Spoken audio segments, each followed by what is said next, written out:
January 8th, 9:46 a.m. District Court, Defendant Lobby number 1. Good morning, Mr. Wright. Good morning, Maggie. So, what do you think is going to happen today, sir? Yesterday's session didn't go so well and ended on a giant mystery. That's true. And you still haven't solved a single part of it yet. Are you okay, Nick? Huh? Yeah, of course. I saw that! That little flash of doubt in your eyes! No, that wasn't doubt. That was, determination. I do not believe you! It's nearly time, Maggie. You better get going to the defendant's seat. Roger! Don't let me down, Mr. Wright! I'm counting on you! Hey, pal! Hey, it says Gumshoe. Quit stressing Maggie out. She doesn't need that. How did you know she was stressed? I always watch you through the doorway. Oh. You look like you lost a case already. Show a bit of confidence, will you, pal? Yeah, maybe this will help. Huh? Have you taken up aromatherapy too? Not in a million years, pal. Don't tell me I don't remember this thing. Come to think of it, that doesn't look like one of those aromatherapy bottles. This is a small bottle that turned up in Tribulations' kitchen a couple of days ago. Wow, look at all these little bottles. Oh, they're aromatherapy oils. It's got so many they're overflowing onto the floor. Hey, wait a minute. There's one bottle that's different from all the others. Well, what do you know? And it doesn't have a label either. And it doesn't smell. We finally got the analysis results back from a lab. So, what is it? Is it a poison? I'm afraid not, pal. It's medication. Medication? Yeah, for ears. Topical use only, apparently. For ears? You mean... Yeah, it's the medication Glenn was using for his ruptured eardrum. What was Glenn Elg's ear medicine doing in the kitchen? What about the unidentified fingerprints? Anything on that? Someone screwed up, so they only had one time to analyze the contents of the bottle. Another hour, they might have gotten some on the prints, but that's gonna weaken its impact as a piece of evidence. Okay, pal, this is it. Make sure your defense is impregnable today, got it? Today's trial, I'm gonna expose that guy for what he's done, or my name isn't Phoenix Wright. Yeah, buddy. Let's get her done, boys. Court is now in session for the trial of Maggie Bird. The defense is ready, Honor. Ready and waiting as always, Your Honor. Very good. Then we'll get underway at once. Yesterday we heard the testimony of Mr. Victor Kudo. He claims to have witnessed a defendant putting a powder into the victim's coffee. However, the witness's testimony was plagued with a number of problems. The mark on the rim of the cup shows that the victim drank from it with his right hand. But according to the old man's testimony, he picked it up with his left hand. Thank you, Mr. Udo. Furthermore, according to the witness's account, the victim was listening to the radio with an earpiece in his left ear. Yet, the victim's left eardrum was ruptured, which made him effectively deaf in that ear.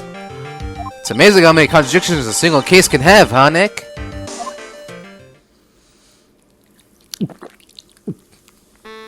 Ha! Allow me to enlighten you, Your Honor. The world, you see, keeps turning, and we must turn with it. You've lost me already, Mr. Godot. Don't let the mysteries of yesterday mystify you today. Only losers think like that. You've got to change with the times. That's one of my rules.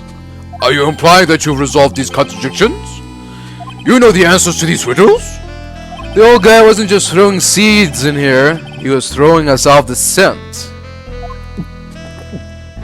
And today I'll prove it. Very well, let the first witness take the stand. What? Oh boy. And you are? Oh, bonjour everyone! I am Joe Armstrong, the owner and head chef of La Tribulations restaurant. Enchanté! Forgive me for asking, witness, but are you a woman? Oh la la, monsieur! As you can see, I am la temperky gentleman, non? On the day of the incident, you were in Très Bien's kitchen. Isn't that right? With you, monsieur. But everything feels right.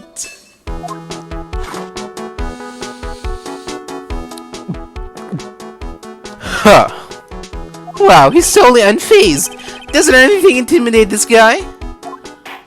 Very well, your testimony please, witness. Please tell the court what happened that day at Très Bien. Oui, venture. Venture. I don't know how to say that word. When it all happened, there were just 2 customers in my restaurant. I remember I was experimenting with some new art deco that day, like having a large mirror between the tables, for example. Oui, perhaps that is what the old man was looking at. La cup, la earpiece, and la glasses. He would have seen everything in reverse, non? Mirror!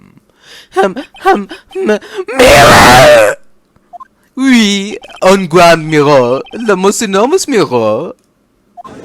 God damn it. And suddenly the mystery disappears. Like I said, the world keeps turning, so roll with it. That would explain the coffee cup and the earpiece conundrum. The mirror would have made everything appear back to front. What the heck? It's way too early in the morning for this to be happening to me. Now then, Mr. Wright, you may begin your cross-examination. So the answer is a mirror. When it all happened, there were just 2 customers in my restaurant. And who were the 2 customers exactly? Maya, of course, the young man who died, and the other, not so young man. You are referring to yesterday's witness, I presume. What about the other man Maggie says she saw at the table? Something tells me Mr. Armstrong isn't planning to disclose his existence. We need some hard evidence first before we can bring him up, don't we? I guess I'll just have to try a different approach for the time being. I remember I was experimenting with some new art deco that day. You were experimenting with art deco? How come I never heard about that before today? You are not familiar with the language of interior design, monsieur. Please stay on the topic. Now, why didn't you tell the court about this before? But I did, just a few moments ago. Excuse me, Mr. Armstrong. This deco you mentioned, are you referring to some sort of decoto? No, art deco. It is a style design, Your Honor. He's talking about interior design. Walls, ceilings, carpets, that kind of thing. Ah, yes, of course. That deco. I was trying to achieve a more effeminate look for my restaurant. I was planning the most bold remodeling of the decor.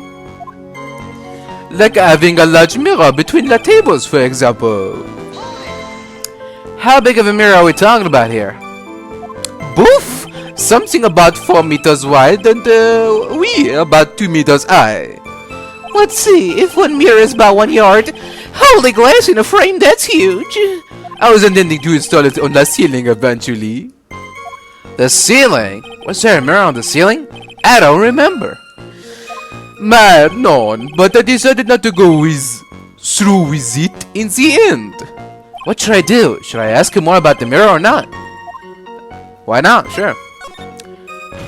If you really had such a large mirror in the restaurant, someone would have noticed it. But there's nothing about a mirror in Mr. Kudo or Maggie Bird's testimonies. But Objection! You didn't ask, right? You have only yourself to blame for such sloppy work. What? A mirror was delivered to Très Bien the day before the incident. Really?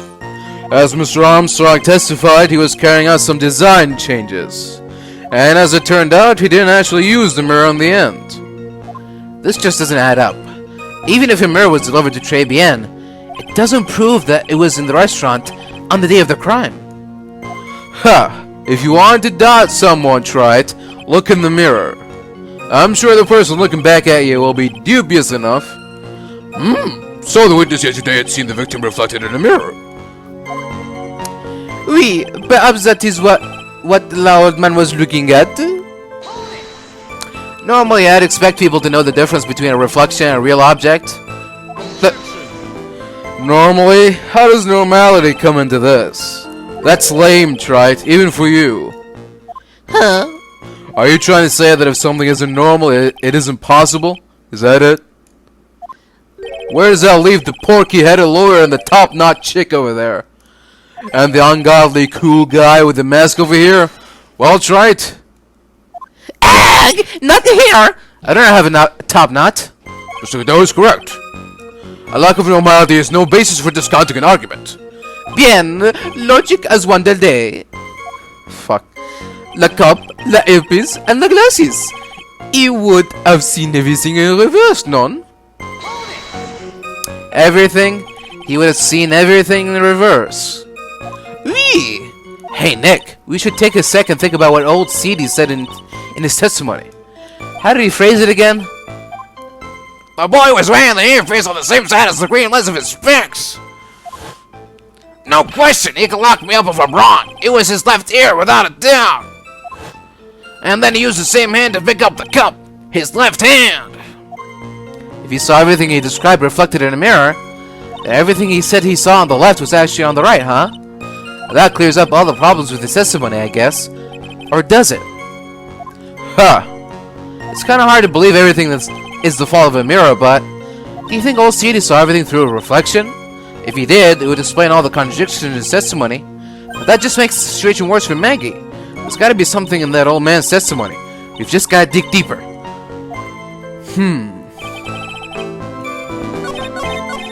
Let's see. This is the statement I have my problem with, so let's see. Where's Kuda's testimony? Oh. Something here. Okay. Glen Elg is... Okay. Oh, so it still doesn't make sense.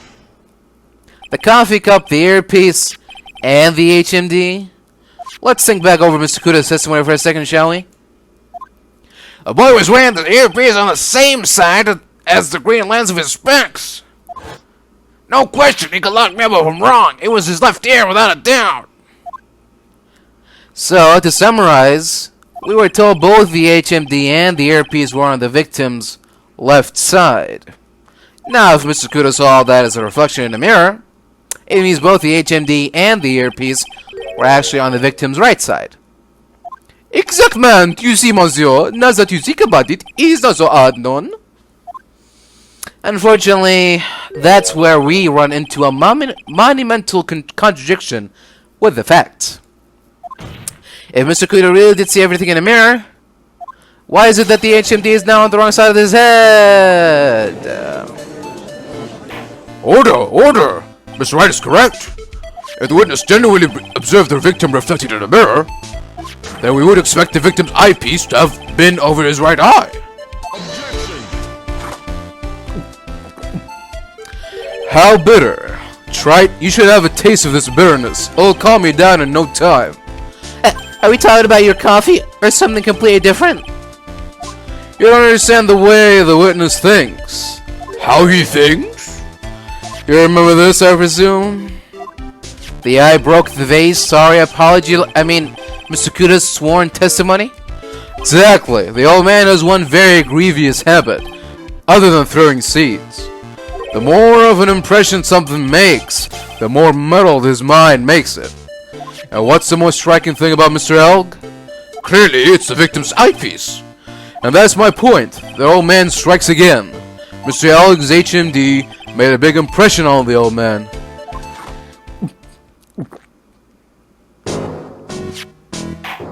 I saw the earpiece and those newfangled spectacles he was wearing.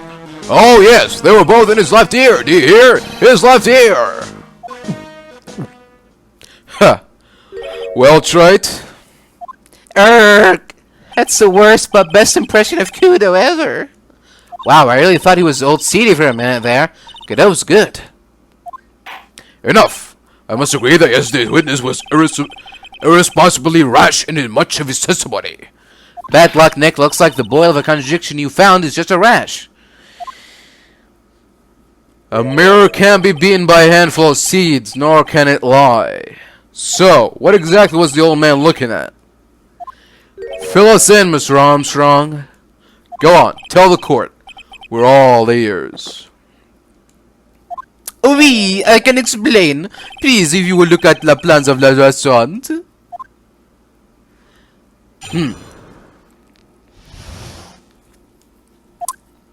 Alors, is everyone sitting comfortably? Then I shall begin. La mirror, it was in the middle of the restaurant, dividing the two halves. There is only one seat from which you could have seen an image of the victim. That was the seat at the table next to the victim. That was where the old man was sitting. After that terrible incident occurred, I moved the mirror so it was not in the way.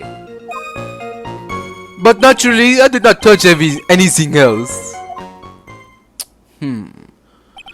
I see no problems with the explanation we have just heard. From the table next to the victims, Mr. Kudo have seen the victim in the mirror. What a naughty little coquette I am, confusing all the men like these. Don't worry about it. We can keep up, except for the guy breaking out in a cold sweat over there again. Arg, I hate that guy. You said you didn't touch anything else apart from the mirror. Are you quite sure about that? Volunteer, of course. Very well, that's all right. Your cross-examination, if you please.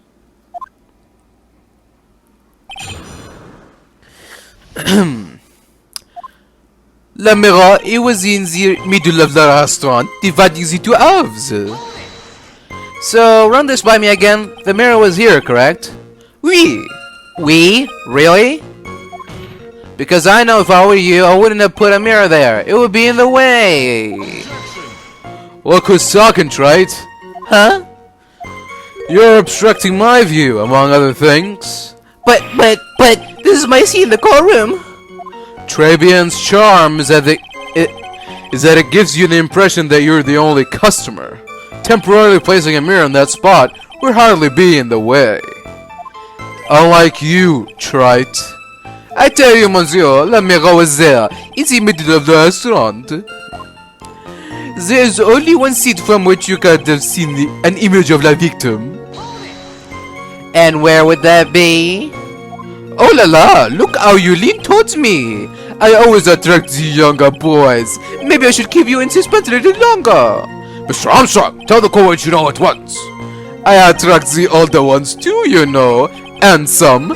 Shall I tease you too? No. I'm already seeing a very hot someone, so I'm afraid you'll be waiting for a long time. I bet she has mocha cream skin and cappuccino perfume. Bien, I will tell you. There was only one seat from which you could have seen. That was the seat at the table next to the victims. That was where the old man was sitting. So why can you only see the victim from that particular seat? My monsieur, it is obvious, non? If you look at the plans, you will understand. La victim would have been reflected in the mirror like so. If you were sitting at the table next to him, you would see everything, non? So that's the seat old Seed was sitting in on that day. When the poisoning happened, the old man was sitting at the table next to the victim. Why does that seem kinda odd? Because it's wrong, completely wrong. After the terrible incident occurred, I moved the mirror so it was not in the way. Did you move the mirror while Mr. Kudo was off calling the police? Oui, exactement. I carried it out of the restaurant then. You moved a huge mirror like all by yourself? What can I say? I know how to pick things up, and some. Ghetto actually laughed at something. Well, given the witness's physique, I suppose it is possible. Did you move anything else from the crime scene, Mr. Armstrong? I look like the obliging type, non? But naturally, I did not touch anything else. Are you sure about that? I touched nothing except la mirror. That's right. Is there something with the witness has said that doesn't match the crime scene? Yeah, there is. I just can't put my finger on what exactly. Huh. Suffering from a case of heartburn, Trite? Oh, I have just received for that, and always got the mirror and Frankenstein. Frankincense. Add a few drops to your coffee and voila! Enjoy. Focus, Phoenix. Breathe. I need to ignore those two and just find some evidence. It is pretty strange, though, isn't it? I mean, nobody mentioned anything about a really large mirror. You'd think someone would have, but Maggie didn't, and neither did old Seedy.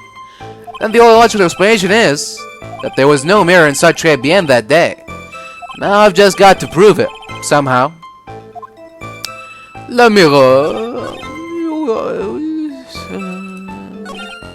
See, that was the... Okay, yeah. This is where his statement is completely wrong.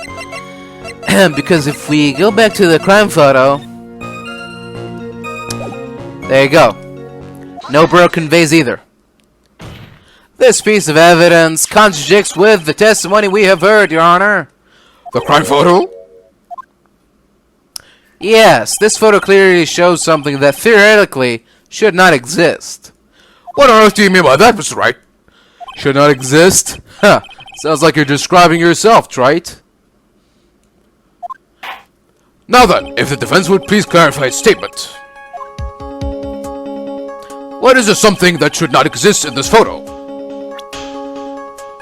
His vase. If he was sitting there, he would have broken his vase, right?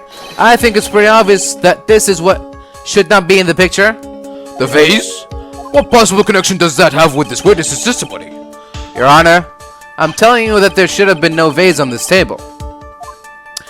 Because it very clearly contradicts with this piece of evidence. There's one thing that was clearly demonstrated by yesterday's testimony. Mr. Kudo broke the vase that was on the table where he was sitting.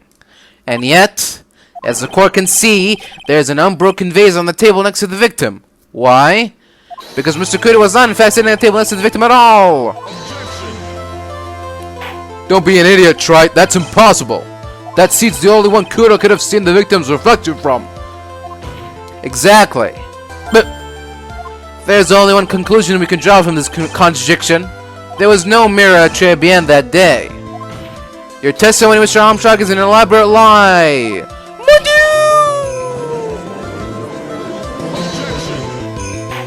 Don't try to confuse the court, Trite. Obviously the witness cleaned up the vase, while the police were taking their time getting to the crime scene.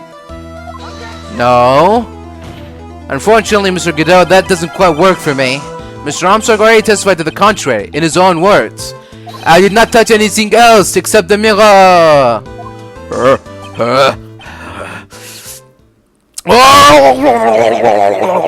Well, what do you have to say for yourself? Sniffle. I was right. There was no mirror in the restaurant that day. In light of this revelation, we return back to the original problem. Why did the victim have an earpiece in an ear in which he couldn't hear? Huh. You only get one shot in life. There's no turning back. If you want to claim that the mirror wasn't there, Trite, then this problem is all yours. How do you explain what the old man saw? If I can answer this, then I'll be that much closer to the truth. I can feel it. Are you gonna be okay? Can you really solve this contradiction, Nick? There's more than just this contradiction, Maya. What do you mean? Remember what Maggie told us? There was another man at the victim's table. And there was a sample CD on the victim's table. It all flies in the face of Mr. Kudo's testimony.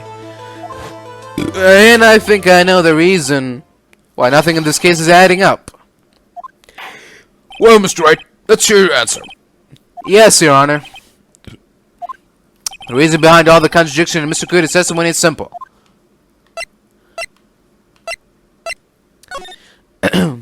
This case is riddled with contradictions. Yet, there's one very simple answer that clears them all up. And what is that? The incident Mr. Kudo witnessed and the incident the victim experienced were two completely different events. What? Yes, the victim that Mr. Kudo saw wasn't Glenn Elg at all. It was an imposter, a phony pretending to be Mr. Elg. Obviously, unlike the victim, there was nothing wrong with the imposter's left eardrum. That's how he ended up wearing the earpiece in his left ear by mistake.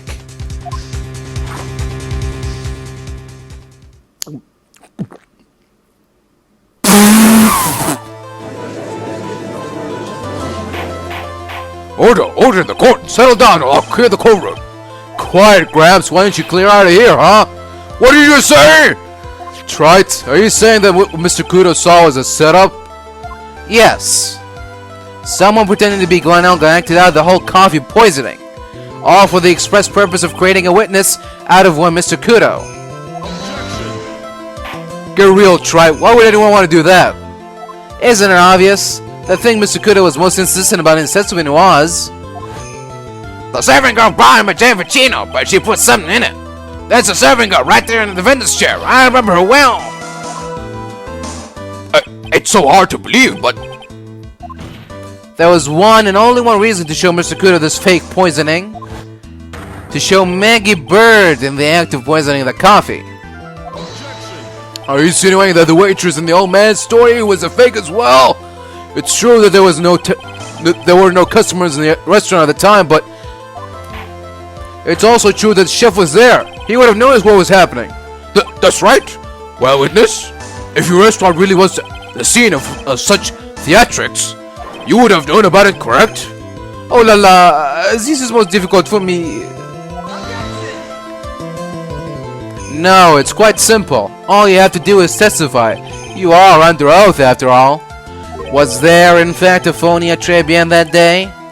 The defense demands that Mr. Armstrong tell the whole truth about what happened. The defense's request for additional testimony is accepted.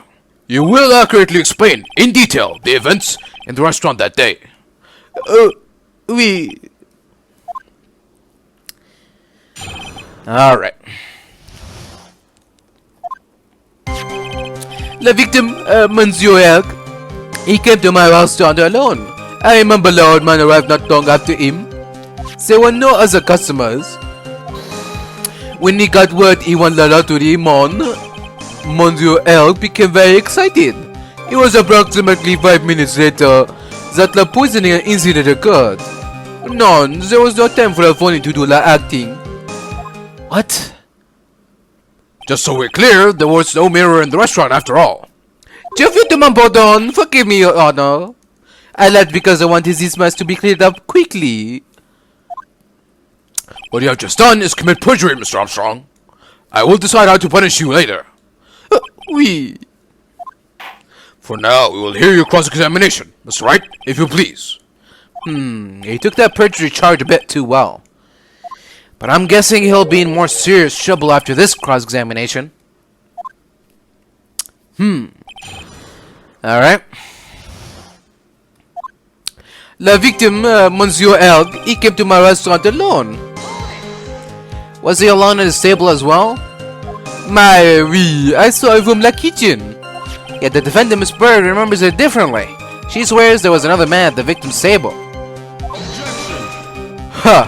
Unfortunately for you, Trite. Yesterday's witness also testified that the victim was alone. You know, seeing you squirm like that reminds me of a certain coffee's bittersweet bite. What kind of coffee has he been drinking? It's not coffee, it's love. It's love that's bittersweet.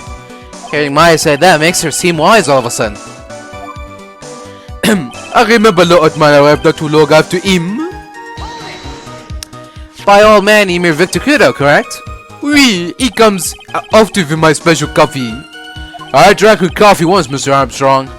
It's special, I'll give you that. It's worth a sip just for the experience. Oh, you make me so happy, monsieur. You're almost welcome at any time. I said it was worth one sip, and nothing more. So all Mr. Kudo arrived at the restaurant around the same time as the victim. Maybe I should ask about his arrival in more detail. Like, how many minutes after? So you're saying that not much time elapsed between when the victim and Mr. Kudo arrived? Oui, that is correct. But that still leaves the possibility that something happened in that gap of time. And by your recollection, how much time would you say elapsed? Let me see. Approximately 2 minutes, I would say. 2 minutes? That's all? seems unlikely that anything untoward could have happened in such a short time. Rats! I knew I shouldn't have pursued this line of questioning. There were no other customers. So your only customers were Mr. Kudo and the victim. How many times do you need to ask the same thing, Trite? You'd never catch me drinking the same blunt twice. Huh? You're trying to establish the presence of a phony victim in the restaurant, but you're wasting your time. You can't grind birdseed to make coffee, if you catch my drift. But there's a hole in the testimony somewhere. I'm sure of it. When you got word he won the lottery, Monsieur Elk became very excited. Did you see him? None, I was in the kitchen, but I heard him. I remember him shouting, "Yes, I have $1 million." Presumably the defendant heard that too, then, correct? Maggie? She looked like a poor little frightened dove. And what about Mr. Kudo? The old man choked on some birdseed that got stuck in his throat. It seems we now have yet another incident on our hands. It was approximately 5 minutes later that the poisoning incident occurred. And what were you doing at that point? Without any customers, you must have had time to kill. I am a multi-talented woman, Monsieur. Sorry? What do you mean? There is the renowned chef John Armstrong and the tragic poet Clarice Armstrong. Clarice? Oui, I was writing a poem, an angry tale of a chef in $500,000 of debt, Cooking for a man who won $500,000 on the lottery. It is called Pourquoi? It means why? Perhaps I could recite it for la court? Please don't. None. There was no time for a phony to do the acting.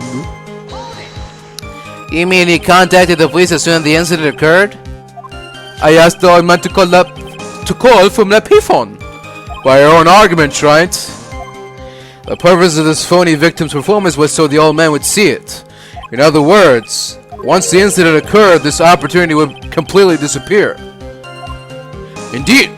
Bien, it seems the shadow of a doubt has been lifted, n'est-ce pas? I guess Mr. Armstrong is connected to this case, huh? Absolutely.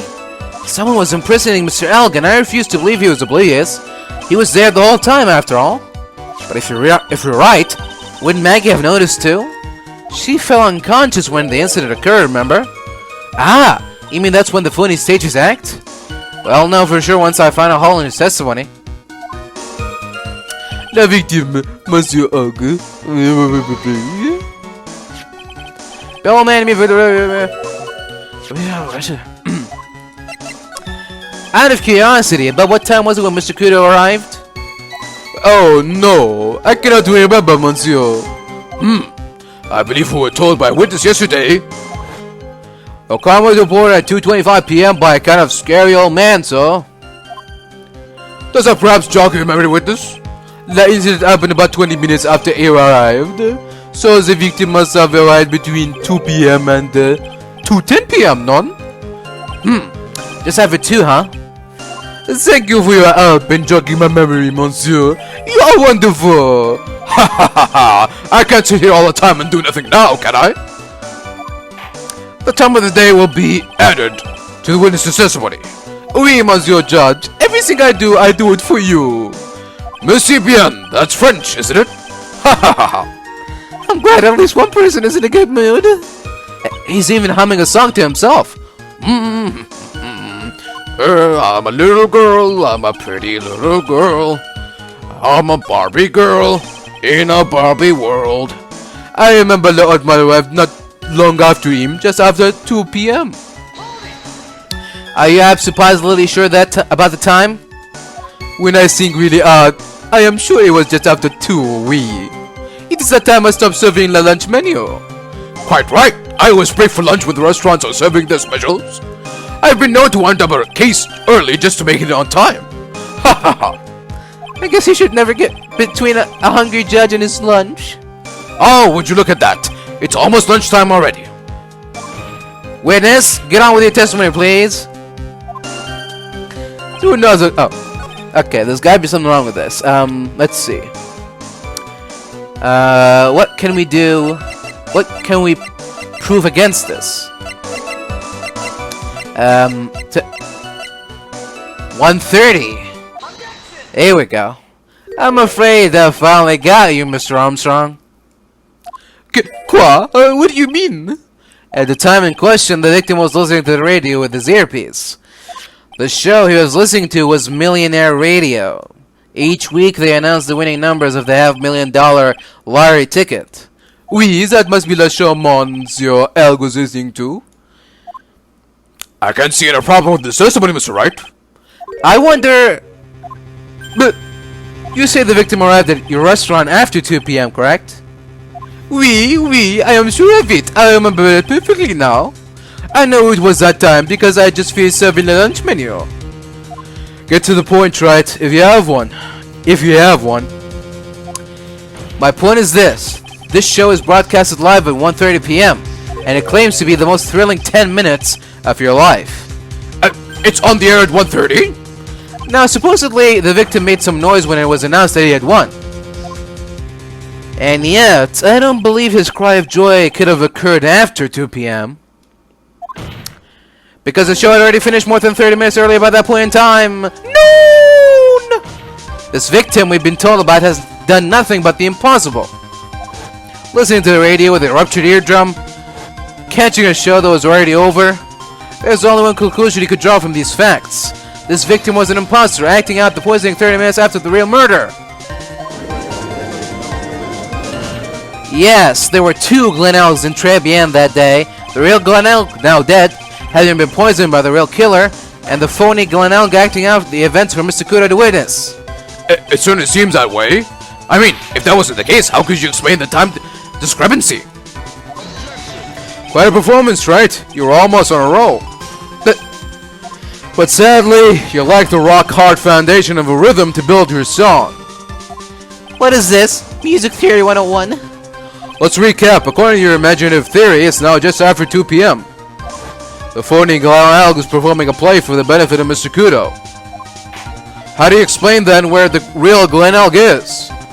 I don't believe I have to spell this out for the court.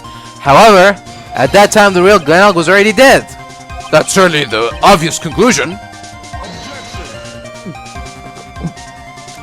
Thank you, Trite. That's exactly what I was hoping you would say. What? Now, I presume you can prove this theory of yours? Can you explain where the missing corpse went to? The missing corpse? According to the old man's testimony, there was only one other customer there. That customer was the phony Glenelg. Then where did the killer hide the body of the real victim? Narg! The prosecution has a valid point, Mr. Wright. If your theory is to stand up to examination by the court, you must provide us with proof by answering the prosecution's question. Where did the killer hide the body? Yes, Your Honor. No conjecture, Trite. Let's hear some facts for once. Show the court a piece of evidence that proves where the body was hidden. Evidence? What's with the intense pressure in here all of a sudden? I thought I'd had him with that contradiction. But he's turned it all around and backed me into a corner instead. Well, Mr. Wright, the court will now hear the defense's theory on evidence. First, where was the body of the real Mr. L concealed? It would have been too dangerous to take the body outside. Obviously, the body must have been hidden somewhere inside Tribulations. Interesting. But where could a body have been hidden inside the restaurant? Perhaps you would care to show the court on these plans, Mr. Wright? Yes, Your Honor. The exact location where the body was concealed inside Tribulations is... The body was hidden here. I see. Nice supposition. But the real question is, can you back it up? Where is the evidence that proves the body was hidden in that location? I'm gonna go on a whim here.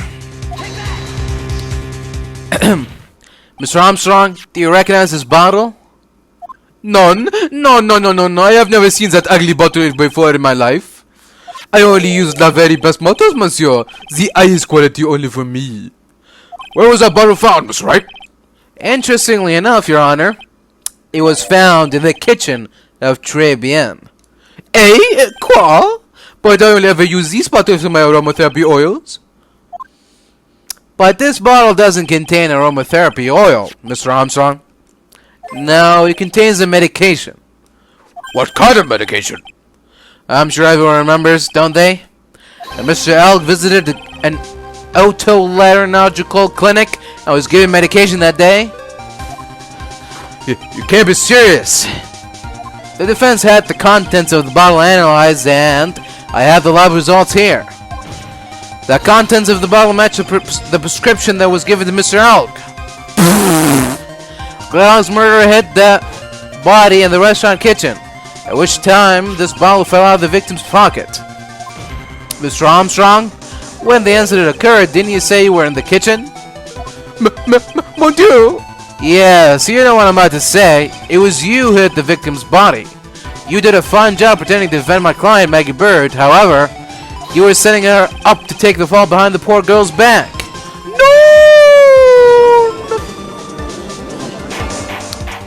Order! This is an extraordinary development. Witness, did you murder Mr. Glen Elk? Never! I could not do such an horrible thing.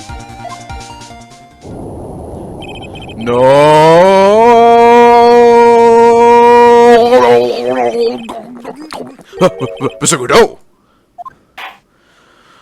The bitterness. Every time I get lied to, I always down a mug of coffee. That's one of my rules. Do you have the slightest idea how many cups you've had by now? Then I like to do the same to the person who lied to me. I like to take them down with my empty cup. Listen up, chef. How about a brand new flavor in your ear, my H division friend? Chief, what am I pardon, please? You must hear me out. It is a trap. Listen to me. Por favor. You hablo español, Mr. Armstrong, and por favor is Spanish. I'm only gonna ask you once. Did you do it? None. Absolutely none. I simply... Let's hear it. You've got one shot, right, Gramps?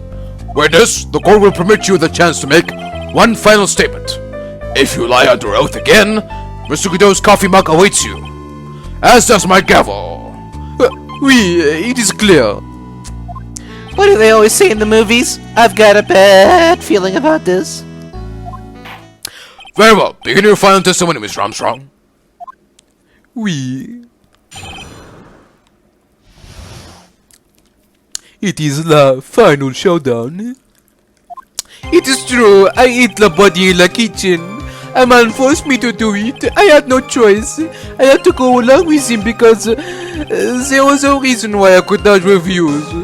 But I did not kill him. I did not. I swear it. You must believe me. You were forced? By who? I cannot say, or I will be erased. Let's try a different question, then. When Mr. Elk died, was he really the only person at his table? There was... There was another man. I knew it! Meg was telling the truth. You may cross-examine the witness now, Mr. Wright. There's just one more thing I need to do. I gotta break this guy and get him to tell us the name of the real killer. Alright. It is true, I ate the body in the kitchen. Did you carry the body by yourself? Oui, I carried him, and I carried Maggie too. Maggie too? When she saw the victim collapse, she fainted. I could not leave her there. I could not. Why did you hide the bodies? A man forced me to do it. I had no choice. What man? Who was he? None, I cannot say. I fear for my life. He's really scared. You'll just have to put the words in his mouth, Nick. Yeah, you're right. If you won't tell me, I'll tell him. But why would you go along with this man? I had to go along with him because there was a reason why I could not refuse. And what reason would that be, Mr. Armstrong? You know, monsieur. Yes? Surely you cannot expect a young maiden to talk about such an embarrassment. A maiden? You're a bit old to get away with that. And a bit too male. I can't finish the cross-examination without establishing its reason, so I'll just have to prove it. With evidence. But I did not kill him. I did not. I swear it. You must believe me. So you're claiming that all you did was hide the bodies, is that correct? Oui, that's right. If we are to believe you, Mr. Armstrong, you must tell the court everything. You must make clear the identity of the man who ordered you to do it. But he's already confessed as much. You might as well stop dancing around the real issue. Yeah, but he really doesn't want to tell us who the killer is. Then suck it to him, Nick. Yeah, that's not a bad idea. I'll suck him real good. A man forced you to do it, huh? Could it be this man? Let's end this dance of running around the rosy, Mr. Armstrong. This is the man that you've been referring to. Ah! Who is that? I feel like I've seen him somewhere before. Oh, I don't know. Maybe a month ago in this very courtroom? This man is Fiero Tigre. He is the manager of a loan office called Tender Lender. But there's no point trying to hide the truth anymore, Mr. Armstrong. I know you couldn't go against Mr. Tigre. At least, no, not while he had this on you. A $500,000 loan from a black market loan shark. And you had no way of paying it back, did you? That's why you were forced to do anything this man told you. But oui, it is as you say. Mr. Armstrong. La Tiger, he told me he was going to use my restaurant for a business order view. On the day in question, he was meeting the victim to demand that he repay his loan. I don't know why it happened like that. I just did what he told me to do. I had no choice. I carried the body and the inconstant Maggie out of the dining area and into the kitchen. After that, I just tried to forget what I had seen. I think we can now safely say that the man who forced your hand was Mr. Fiero Tigre.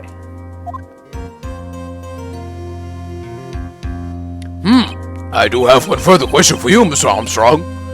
The poison and the lorry ticket that were found in the defendant's apron pocket. Was that your doing as well? None, I know nothing about it. Make it look like it was Maggie who done it. I was not. It is despicable. That's a good deal. But you will summon this Fiero Tigre as a witness. I thought that can be arranged today, so we will adjourn for now. Proceedings will continue tomorrow.